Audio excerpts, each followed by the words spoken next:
Welcome to the East County Sports Report, powered by eastcountysports.com. My name is Jon Owens, and I'm with Ramon Scott and Dave Dickens, and here we are, Week 6. Before we get to Week 6, we'll get some caught up on some really important information, and that's how your dad's doing. How's your dad doing? Actually, you know what, John? He's improving 100%. I mean, it's great to have a regular conversation with him now. He was actually interested in what's going on with East County sports.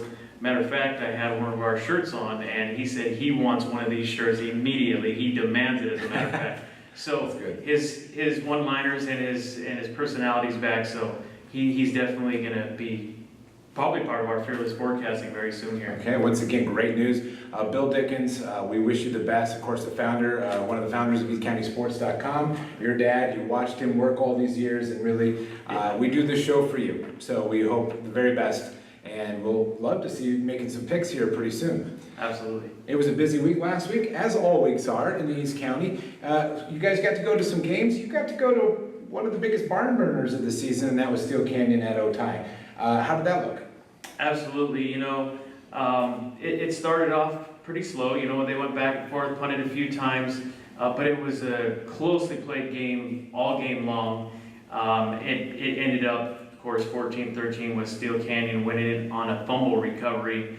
But all day long, it was Otay Ranch just leading the whole game. But I will tell you, there was a back and forth, quite a bit of defense, and not to mention Thomas Fishburne especially. I mean, talk about a slippery fish. I mean, he was running all over the place. He's throwing all over the place, and they even have him at safety now. So he made quite a few tackles as well. I don't even think he came off the field the whole game. And that's what you have to do, rely on that top talent. And talking to a Steel Canyon position coach this week, they talked about Otay not kicking the field goal to win the game, trying to go with the play, and that's how it pans out. Kicking is a big part of the game, and unfortunately for Otay, they just didn't have that aspect. And that's what Coach Longerbone, he said, I've known this coach for several years, and he said, I just was scratching my head why he did it, but I'll take it. Of course, you got to go see West Hills over at Sarah. West Hills getting another victory. Yeah, they did it with defense in the second half. They shut out the Conquistadors in the second half. And Jared Hudson, late in the first half, had a big scoop and score touchdown. Take a look at that. And Kay Weaver, another touchdown reception. West Hills dominates in the second half. Gets a big win at Sarah, 31-14. Now, Grossmont hosted Buena Park. And I'll tell you what, I'm a little biased. I saw that highlight you sent me on Friday. We put up on the East County Short Report. And Andrew Lear's punt return, that's a lot of fun to watch right there. Well, take a look at it, but it was just a blowout, like we said it would. And also in that game, Josh Muala made some big news with 4 touchdown receptions. Grossmont looked every bit the part as one of the best teams right now in the East County. And 2 East County schools having to go way out east, out into the desert. Mount Miguel heads on over to Imperial, and they come out a win. Yeah, I thought our crew did a great job. Got some exclusive content this week out there in the valley for our East County teams. In that game, they shut out Imperial in the first half. Did a great job there, and then got a big play late. Shamar Green ended up with a big touchdown reception. It was really one of those catch and run plays, and Shamar ran past Imperial, and Mount Miguel got the win. Now Santana, high scoring, crazy back and forth game against Benson Memorial. Well, Josh Odewald got the winning touchdown with 23 seconds left on a quarterback sneak. Devon Chestnut had a touchdown reception and an interception in that game, 50-43. That's the second time Santana's got a 50-burger this season. Well, hats off to that. It's week 6, and this is the last week before league play, which is interesting. Some teams have a bye week, and some teams have another non-league opponent that they have to play before they jump and play some of those rivals. And looking at one of those first games, El Cap at Granite Hills, battle of the 2 teams. Yeah, they played each other last year, and last year when the Eagles traveled to Lakeside to face the Vaqueros, they had a lot more veterans at that time, and even with the veterans that they had and the 4 that are remaining this year, they still lost 17-16. It was pretty close. As far as this year, I think I see both teams are still pretty even. I mean, the Vaqueros have been doing pretty well. Still not sure about the quarterback situation. Antonio Alveri has been fantastic, though, as he's a dual threat. I mean, he's got the legs, he's got the arm, he plays defense. I mean, he's been one of the top talent. They got Connor Russa. He's been a hardcore runner for him. And then the Lovato brothers, they're definitely fantastic on defense. But I'm honestly looking for Jake and Burton to be the stars of the game. Jake probably a couple with his legs and then a couple through the air. I'm going to say Granite Hills is going to have this one. It's going to be close, but I think it's going to be a 17-14, so Granite Hills by 3. So you're picking the Eagles. Now I have to give some credit where credit's due. Ramon, you've had an 8-0 week, and then last week you were 12-0. The pressure is mounting. How are you going to pick this one? Well, I'm just going to take a pass. No, I'm kidding. I'm not going to take a pass on this one. Coach Berner told Dave, he said, you can't make us the favorite in that game. Well, Ron, guess what? You look at the computers, and El Cap is a pretty substantial favorite to win this game over Granite Hills. But this one seeps of revenge. Dave talked about the game last year. It was a blocked field goal at the end of the game. El Cap got the home win. Well, now we're going to go visit the Eagles on homecoming. Well, I think that kind of swings the tide a little bit in the Eagles' favor. El Cap's got that 2-game winning streak, and yes, they do have some injuries. The situation is unclear when Hauser's going to come back, but right now, Oliver's the man. He has been doing a terrific job leading those 2 victories. This is going to be tough, closely rated.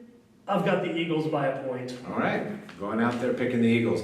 Hauser's going to come back, but right now, Oliver's the man. He has been doing a terrific job leading those 2 victories. This is going to be tough, closely rated. I've got the Eagles by a point. All right, going out there picking the Eagles. Now, a little different this week. We have 2 student reporters out at Granite Hills tonight. Sophia Preciado and Deanna Maya interviewing Jake Siegfried and, of course, head coach Kellen Cobbs. Here's a sneak peek of what a longer interview you'll be able to find on eastcountysports.com later this week. First goal is always to win league. After that, get into the playoffs and win playoff games and make a run at a CIF championship. I think it's important to take care of business first with our league games, and then once you get into the playoffs, anything can happen. So, well, since this is my senior year, my goals for this year are probably to win CIF, or just go as far as we can go. But some personal goals to beat everything I set last year and beat my yardage and stuff like that from last year. We've got El Cap, big game, homecoming. It's been a rivalry game for us for a long time now. Last 2 years, the last play of the games determined the game, both of them on blocked field goals. So I think Coach Berner and myself are both looking forward to that not happening again and just having a good football game. So heading around East County, we have Mira Mesa at Steel Canyon. Mira Mesa comes in 4-0. This could be a pretty exciting game for Steel Canyon, maybe to keep that momentum going. Yeah, exactly. And, these 2 teams have never met before. I was looking back and I couldn't find anything on that. And, of course, Steel Canyon hasn't been around for too long. Mira Mesa plays real competitive teams like Escondido, Mount Carmel. They got a pretty difficult schedule.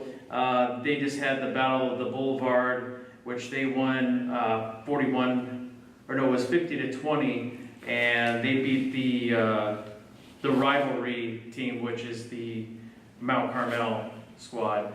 They got quite a few standouts. They have a quarterback, which is a dual threat, real good kid, Noah Umlin. He's been 41-66, 837 passing yards, 10 touchdowns and an interception, and then he's also got a couple of rushing touchdowns.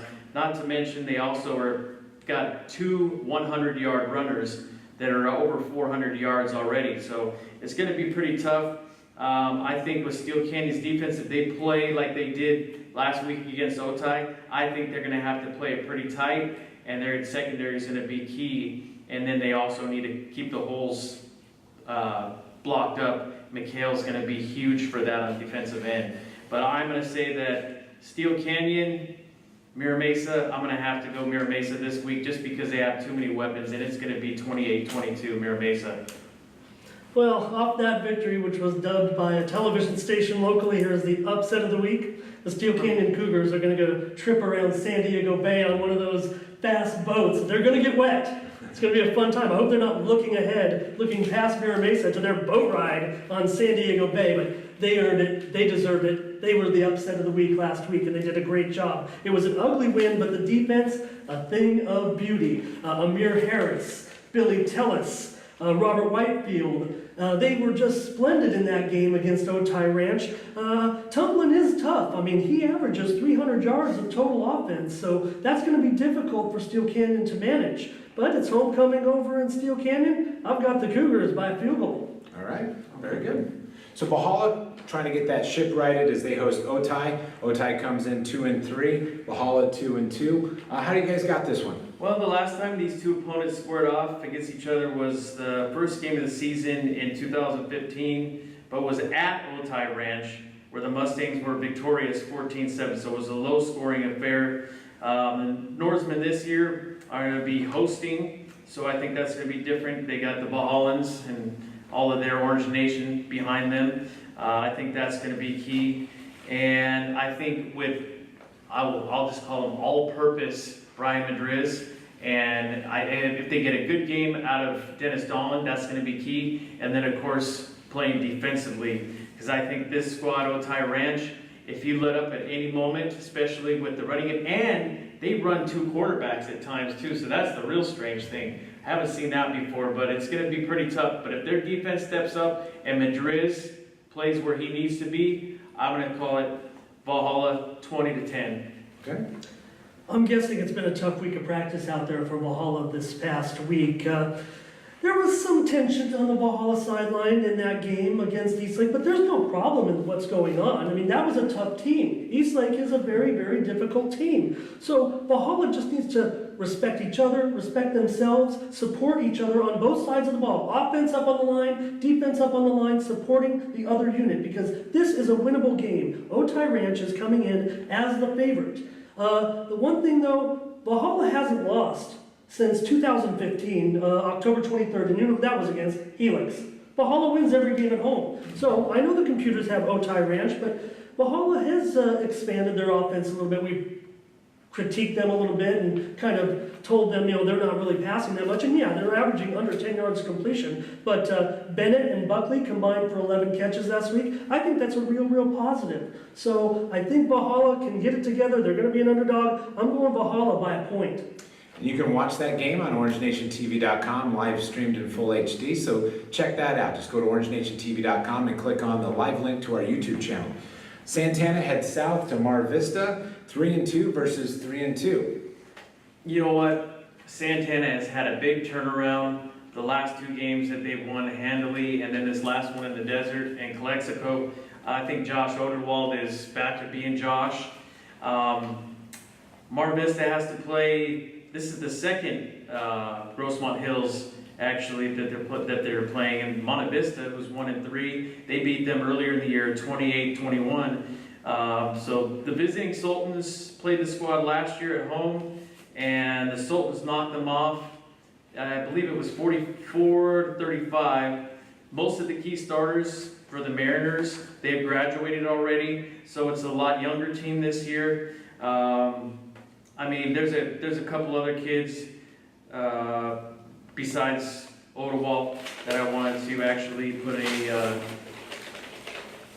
shout out to, and that was, there was a couple of keys. Devon Chestnut, as we saw in Calexico, and there was also a couple of interceptions. Oderwald now, and I want to mention Oderwald has 8 touchdown passes to 1 interception now this year, and I'm calling this is going to be pretty close, but I believe Santana is on fire, and I'm going to call it 28-17 Sultans.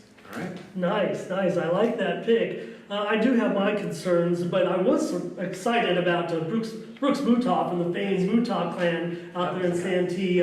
His first game, 170 yards rushing, 4 touchdowns. Now you say, why hasn't that been going on all year? Well, Dale Genshaw has been out with a head injury. He's still recovering, so Mutah's going to be in there probably toting the rock as far as carrying is concerned. And they need rushing. They need a little bit of rushing so they can open it up for Santana's passing game. Mar Vista's coming off the road upset at University City, so I think they are playing pretty good right now. I'm going to give the edge to the Mariners, Mar Vista, by a point. Okay. Mount Miguel probably gets the toughest draw of the week for any East County team. No, there's no probably. They get the toughest draw of any East County team. They're taking on number 2 Madison, perfect 4-0 in the season. How you guys calling this one? You know, Madison is just Madison. They're well coached. They play well on all sides of the ball. I mean, they're, yeah, like you said, and they're in the state. They're ranked number 21, just 2 below Helix in the state. And they've been wreaking havoc on the Grossmont League two teams so far this year, starting with the opener at El Cap, destroying the Vaqueros, sorry Ron, 47-19 in front of the Vaquero faithful. Then they went on to play the Cougars, 41-10, so they put another hurt on them. I mean, they're averaging, their ground attack features the two backs, averaging a little over 100 yards per game, and that's going to be running back Keontae Springs, and also his partner is, Keenan Christian, 28 carries for 453 yards and 6 touchdowns so far. And then they also have 16 sacks on the year so far. So their defense is real tough. So the pass rush is going to be tough against Mount Miguel as well. And how Mount Miguel likes to start, they like to play in the trenches. They like the old smash mouth, hard-nosed football. We're going to run the ball down your throat. But then they occasionally have, that opens up for Mugabe Miller, and he has his legs, he has his arm. I still think it's going to be a real tough game though. All of their games have been within 10 points. They've been in every game thus far, but I think Madison is probably going to be up by 2 touchdowns.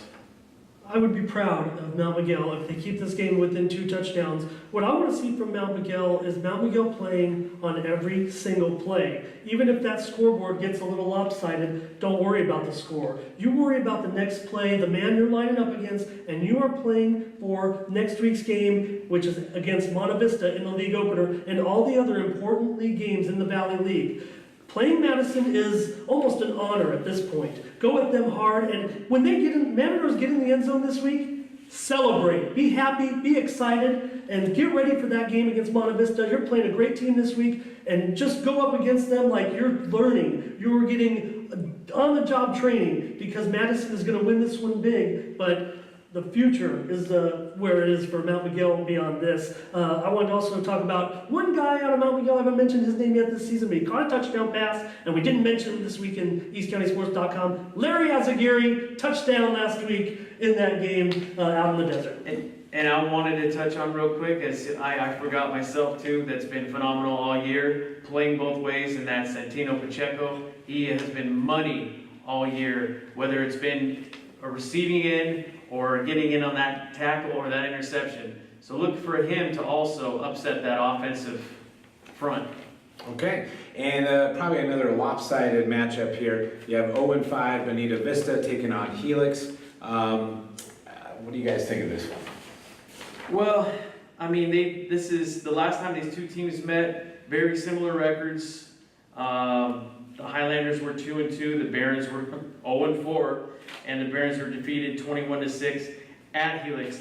Helix finished that night 301 total yards passing, 150 on the ground, 151 passing, 4 turnovers, 3 picks, and a fumble. This year's 2017 Highlander squad travels to the South Bay, more of a veteran team. They're more methodical, they're more finesse on offense with a lights-out defense. And led by the signal caller Carson Baker, and being the dual quarterback that he is, passing 58 of 88 so far, 889 yards, 11 touchdowns, 3 interceptions, is the squad's second leading rusher. So Baker's also the second leading rusher, 26 carries for 121 yards and a touchdown.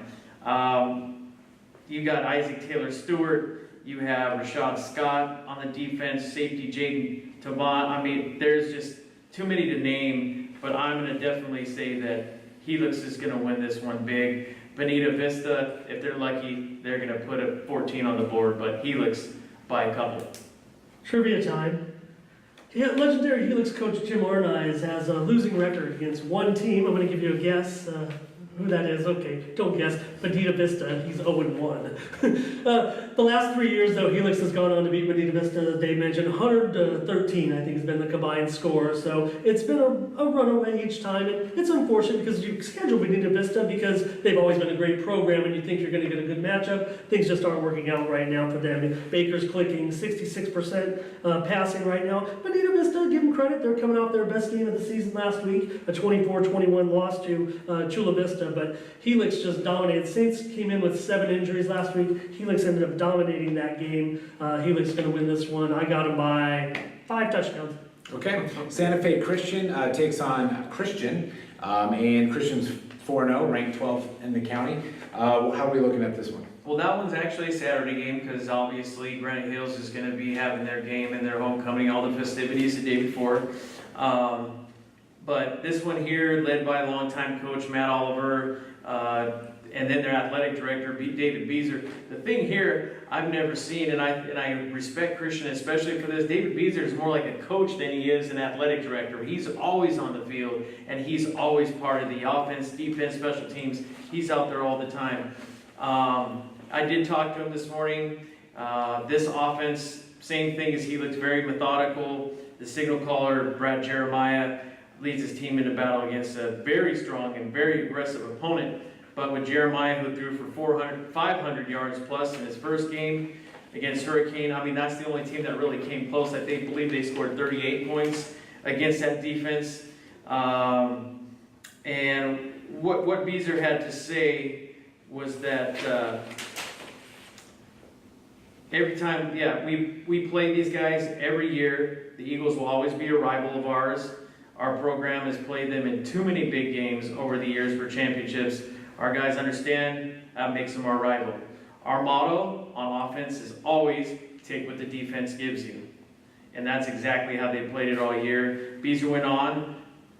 So depending on how they defend us dictates exactly what we're going to do on offense. Santa Fe is a good football team. They're coached well, disciplined, and it's going to be a tough one.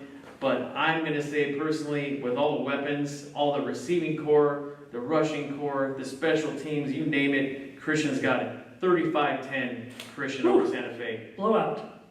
Yeah, the Eagles are the Patriots' old buddies, really. This is the 29th meeting. And Santa Fe Christian actually leads the series 18-11, but Christian's won almost every game in this millennium. So Jeremiah averaging 400 yards a game, 75% completions, the incredible 22-1 touchdown to interception ratio. 4 receivers have combined for over 100 catches so far. Just mind-boggling numbers, but Santa Fe Christian, they look like they're down at 1-3, but I don't trust that very much. I think they're going to be coming in knowing Christian's game plan a little bit. They've played them plenty of times, and they need to get healthy a little bit. Even though Christian's going to win this game, I expect a close game. The computers would indicate that maybe Christian will regress. Maybe the schedule gets a little harder from here, so I'm going to go Christian by 10 points. Okay. And one of my favorite places on earth, it's where I got engaged to my wife, it's very special, Foothills, travels to Avalon on the beautiful island of Catalina, and I'm jealous. I want to be a Foothills Christian fan this week. Yeah, 26 miles off the coast of Los Angeles. Not a bad way to spend a Friday night, but they're not just going for Friday night. They've booked hotels. They're going to have a good time over there on the island, so why not throw in a football game, right? And Avalon's 0-3, so you maybe expect Foothills Christian to win. Foothills Christian is off back-to-back shutouts for the first time in school history, either 8-man or 11-man. If you count that forfeit, it's 3 back-to-back shutouts. So let's just go with that. 3 back-to-back shutouts. The Knights all of a sudden are a serious contender with their old buddies Calvin Christian now to win the 8-man title after it looked kind of dismal there after getting blown out the first 2 weeks. Well, they found it, and I think that if Christian can get some confidence in this win, I don't know much about Avalon, so I'm going to pick Foothills Christian to win this one by 3 points. Interesting though, common opponents, Upland Christian, the Knights lost to them 52-0. Avalon lost 58-36. But that was when Foothills Christian, like I said, beginning of the season, maybe they were just getting their feet wet a little bit. It looks like a totally different team right now. We're going Foothills by a field goal. Got a pick on this one? You want to throw out an educated guess? I'm gonna agree with Ramon on this one. This one. My coin's back here, so. If you want to get more details on these upcoming games, head on over to eastcountysports.com. It's all there. It's time for another edition of Under the Lights with Coach Hutchinson. Tonight he's talking about a topic that's been on everybody's minds who's watched sports in the last week, and that is kneeling during the anthem. Now, he's not giving his opinion. He's talking about the inevitable challenge of what coaches will face if their players decide to do that. How will fans react? Coach Hutch, I think, does a really good job breaking this down, so take it away, Coach Hutch. Interesting topic this week, John, and I know everybody's got their real big fill of politics and sports, but I think we're going to have to touch on it because I think it's going to be important. The NFL is usually a model for all youth football players. high school, college, and all the way down.